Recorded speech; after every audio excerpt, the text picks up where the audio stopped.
بسم اللہ الرحمن الرحیم. اللہ کے نام سے شروع جو نہایت مہربان رحم والا.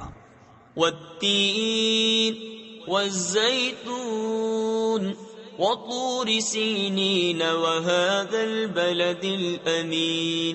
لقد خلقنا الانسان فی احسن تقویم ثم رددناه اسفل سافلین.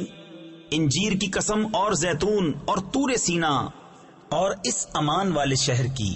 بے شک ہم نے آدمی کو اچھی صورت پر بنایا پھر اسے ہر نیچی سے نیچی سی حالت کی طرف پھیر دیا. تفسیر خزائن العرفان میں ہے یعنی بڑھاپے کی طرف. إلا الذين آمنوا وعملوا الصالحات فلهم أجر غير ممنون.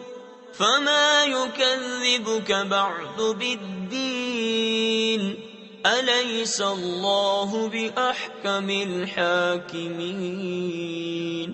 مگر جو ایمان لائے اور اچھے کام کیے کہ انہیں بے حد ثواب ہے، تو اب کیا چیز تجھے انصاف کے جھٹلانے پر باعث ہے؟ کیا اللہ سب حاکموں سے بڑھ کر حاکم نہیں؟